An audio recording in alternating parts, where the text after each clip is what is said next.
podcast. I am the Ruin, and we are now at episode 11. Back on episode 3, I had a poll, well, the second poll I had, of what you all would want to hear on my podcast. And at 100%, the votes coming in at 100%, and there were two of them this time, it was whatever comes to mind at the time of recording. So this might be a bumpy ride, and that's what we're going to do. So with nothing in mind right now, just grab yourself a cup of coffee, grab up a comfy chair, and let's chat. I did actually try to do one yesterday like this, and I rambled on for what turned out to be 55 minutes. And I was hesitant to upload it, and I decided I wouldn't because there was a lot going on there. So I have placed a timer on my phone, which I'm watching. So that'll give me a cutoff point. And I might start doing that with all my podcasts, just kind of give myself a timer. Is that what all podcasters do? Is that how they keep it the right time? Does anybody know that? Let me know. But I'm new at all this, and so I'm just trying to figure it out as I go. But so let's all take a sip of coffee and figure out what we're going to chat about.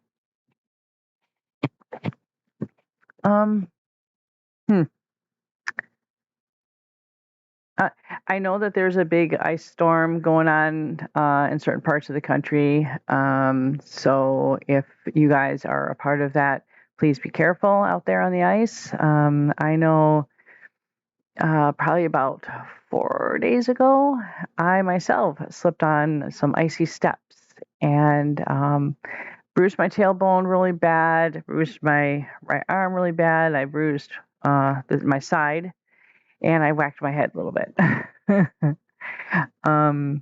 Never wear your slippers, particularly ones that have no tread, outside while you're trying to let in a dog. That would be the second time I fell off the porch.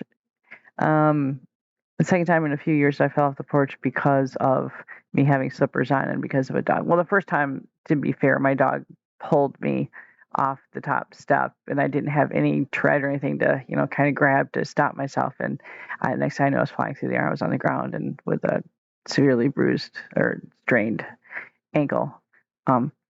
This time I just bruised my tailbone. No, well, not just. If anybody's ever done that hurts. I'm not still positive I haven't fractured it yet, so we'll see.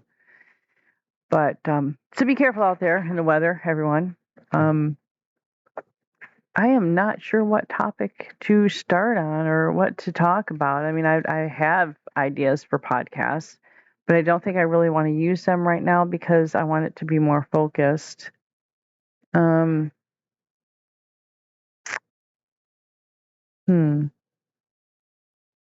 about we just get totally off the subject of ADHD again? Do any of you guys have pets out there? Well, actually, we might kind of connect it into ADHD. Do you guys have pets out there, and does it help you in your life? Actually, this could be for anybody. How do your pets provide comfort for you or help you through your day-to-day life, your daily life? I myself have too many pets. I'll admit that. I have 2 cats. Both of them are about 11 years old. They're brothers. They were rescued from a local shelter. A young girl had found them motherless. Their mother had gotten killed, and they were underneath a boat in another state. And she lived in our state, and she was on vacation, and she found them, and she brought them back to our local area and gave them to the shelter here. And they all the babies ended up finding homes, thankfully, and we took 2 of them. And so they're about 11 years old or more. Actually, no, probably about 13, 14 now that I think about it. They're up there. And then I have a Siberian Husky that we took in. A friend of ours had a daughter who had rescued the puppy, the husky, when she was living in another place, and she rescued that puppy from another girl who wasn't taking care of her. The girl kind of was living on the streets and was into drugs, and um, she wasn't a bad person or anything like that at all. It's just she honestly could not take care of the dog, and she knew it. So our friend's daughter got her, and she had this husky. It's we named her Molly. That wasn't her original name, but Molly. And she had Molly for a little while, but Molly turns out to be a runner. And she lived in, our friend's daughter lived in an apartment and in town. And her being a runner, there was just no way. I mean, she couldn't keep her. So her father asked us if we would take her because we already had a couple of dogs and wondered if we would take her. And of course we did. Of course we did. And she's still a runner, not as bad as she was. She's been with us for almost 3 years now, so she's getting a lot better. She does have to be on a lead if she's outside. She does have to have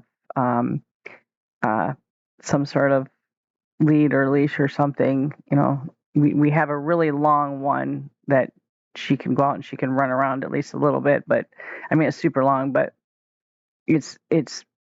I don't think it's good enough. She needs to actually be able to run free. But if we do, she's gone. But she's gotten better. She doesn't go far now, and she comes back a lot sooner than she did before. She'd be gone for hours before. But so she's a good dog, a little goofy, but she's a good dog. And then we have so she's about 3.5, 4 years old. And then we have a Alaskan Malamute, purebred, and she's 9, and she's, you know, like the princess of the house. She rules the roost with all the other dogs, and she's a good dog. We call her the cat dog because she acts like a cat. She's very aloof. You know, if she doesn't want to be petted, she just stays away from everybody. She's very aloof. But if she wants to be petted, she'll make sure that she she used to lay, you know how like cats will lay on the top of the back of the couches, you know, sometimes? Oh, she used to do that. And her biggest thing is just laying around being a cat dog. And then there's my dog. She's a mix, Australian Shepherd and American Staffordshire Terrier mix. And basically that translates to like a part pity mix. The Staffy and her is considered, you know, in the pit bull range. And I have people who are afraid of her, but she's not. She's a sweetheart. I originally did not want a pit bull. I was totally like when I was looking for a puppy because my dog had passed away. She was very, very old and she had cancer. And I was looking for one, and everyone had pit bulls. The shelters had pit bulls. Everyone who was giving away dogs had pit bulls. Everyone who was selling dogs had pit bulls. Nope, I didn't want one. And my stepdaughters were convincing me, no, you know, they're good dogs. Don't listen to all the hype. They are good dogs. And what I really wanted, I had my heart set on an Australian Shepherd. I had my heart set on an Australian Shepherd. And the only dog I could find was a mix, Australian Shepherd and Staffordshire Terrier. And I was kind of leery at first, but I was looking over the pictures of the puppies that this lady had, and I was like, oh, they're adorable. And I said, you know, I'm going to give it a try. My stepdaughters swear by these dogs. They're good, true, loyal. They're, you know, and I was like, okay.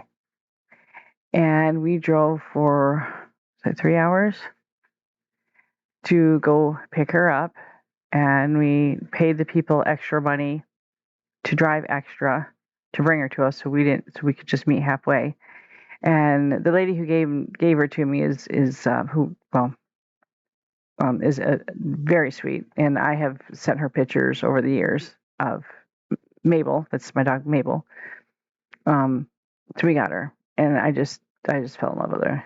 And she does bark. She is loud, but she's very loving and very comforting dog. If you're upset or crying or something, she will nuzzle you. She will lay on you. Like when I was going through that really bad time that I went through, I had her with me at my apartment, and I would sit on the floor with my legs out, and I would just start crying, and she would just go and just lay across the full length of her body up and down my legs until I would calm down.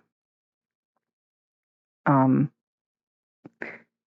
she's just soothing that way. She knows instantly when someone's not feeling good or someone's upset.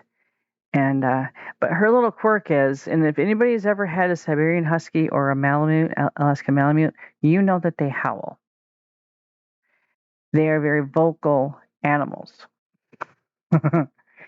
Mabel is an Aussie Shepherd mix, and while they may bark a little bit, like Staffies are known for being quiet. They do make little grunty kind of noises, little funny noises.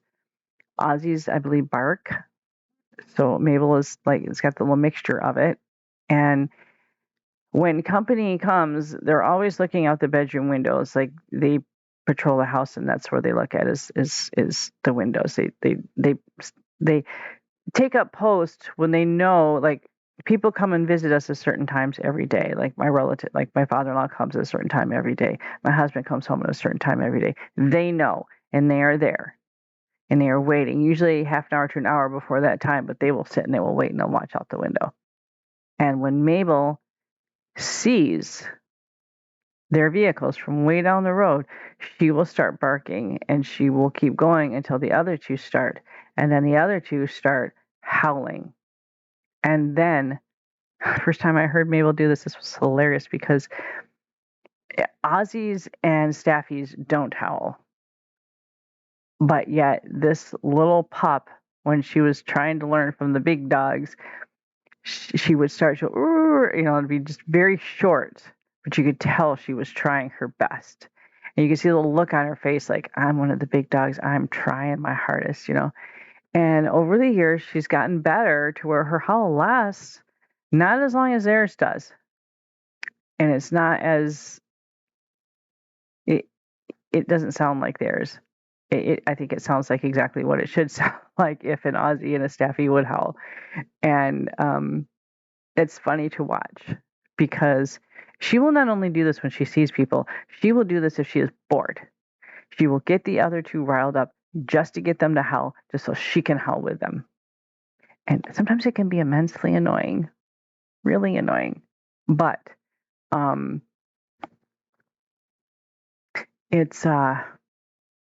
it's kind of cute. Like, and each dog has their different, unique howl. Like Athena, she will take over. She's like the top dog in the howling, and it lasts until she stops. Well, let me explain it this way. The other two will stop howling, but she has to have that last howl in, and it always goes off on a certain tone. It's like a final tone that she always has, and then it's cut off, and it's complete silence, and none of the other dogs are howling. She's not howling. It's done. Like when Athena says it's done, it's done. Like they may quit for a second, but then she has that last little whatever she does, and then everyone's silent after that, and they all just go off and do whatever they want to do. I was against getting, like, Athena was, and she's the Malamute. When we first got her, I did not want her, because I was afraid that she would attack our cats. I was really afraid that she would, like the hunter prey thing, like if the cats ran, that she'd like instantly, go running after them and hurt them. And she never did. She never has. To this day, she's never like ran after them just because they were running. A matter of a fact, Athena was terrified of Pooh Bear, our black cat. And when he was a kitten, she was terrified of him. And Pooh Bear knew it, and Pooh Bear would terrorize Athena on purpose to scare her out of the room or to whatever. And he has used that to his advantage, because whenever there's like an issue between the two dogs, and he can hear it, we call him the sheriff of the house because he will walk boldly into the room and he will like come between the two and he'll growl or whatever he'll do. And I remember one time when he was still a baby and Athena had kind of snapped at my other dog was still alive at the time, Missy, kind of snapped at Missy, and Pooh Bear came in and stood between him and Missy, or her and Missy, and Missy left the room, and Pooh Bear would not allow Athena to follow Missy. And this was this little tiny cat, and this big husky or Malamute would not let him leave or her leave. Sorry. Anyways, and it was just funny to see. And yeah, or also if one of the dogs get hurt, like if I've actually stepped on their foot or something and they yipe, Pooh Bear will come in like he's Mr. Sheriff dude to make sure everybody's all right, and he'll come in and he'll give me the stare down. Like, what are you doing to these dogs? Why did you hurt them? You know, he wants to know. And we had, I call it the fur fight of the century pretty much. I mean, it was probably about a year ago. Molly and Athena, there's a little bit of tug of war going with them too, who has supremacy in the house, who's top dog. It's not real bad, but every now and then, you know, Athena has some food guarding issues. And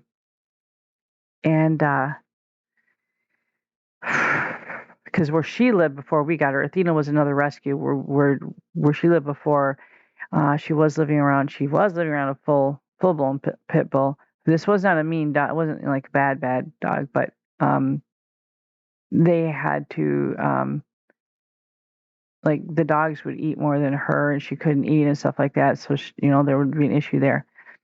But anyways, the point is, Molly was taking a drink out of the water bowl, and Athena wanted to get some water or something, and Molly kind of growled at Athena. Molly was the one that started it, and Athena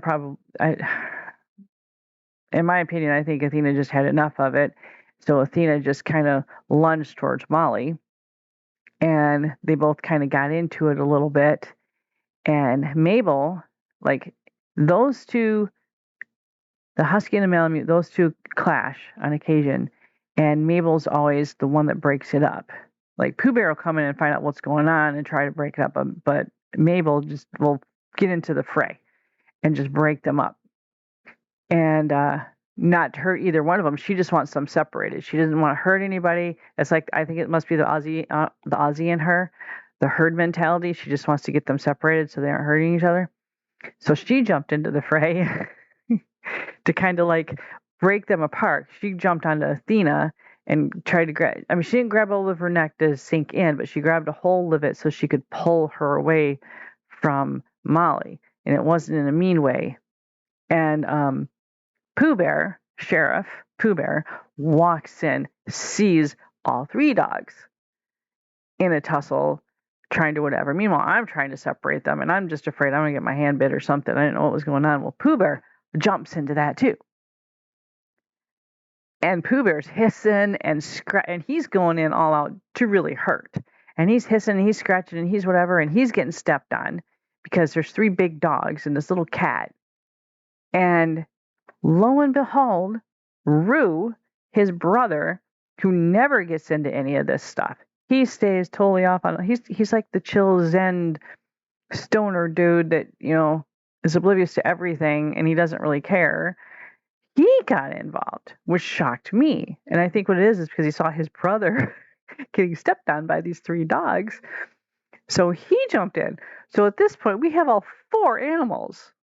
You know, Mabel's just trying to pull everybody apart. She's not trying to hurt anybody. She's just trying to get everybody apart.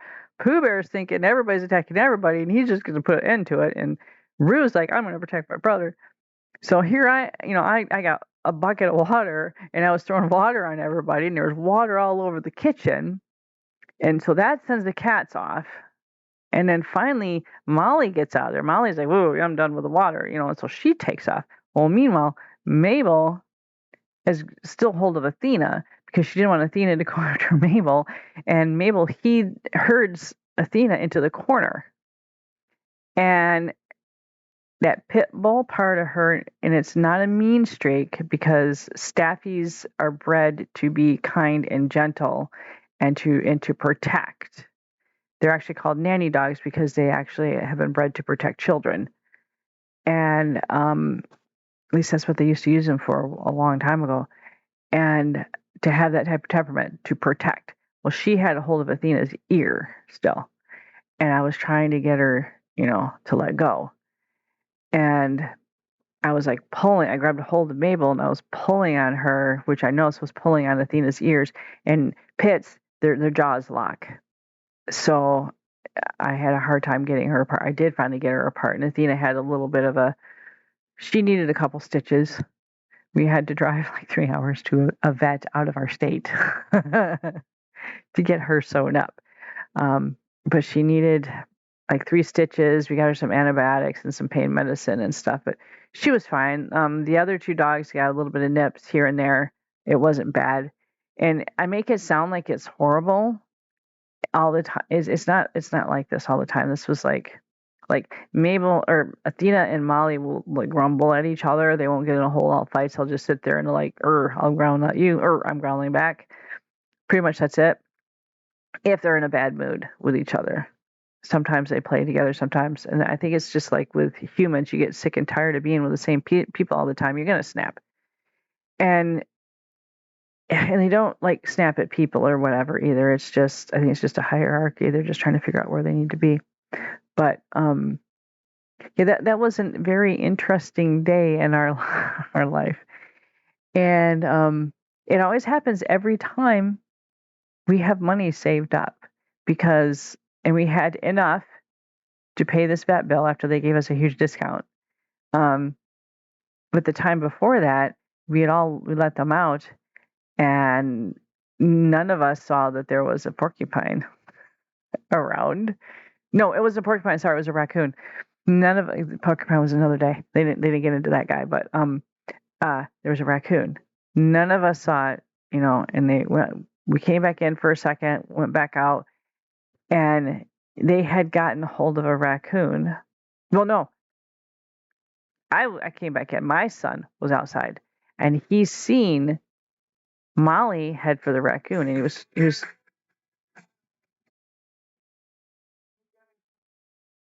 was sorry about that.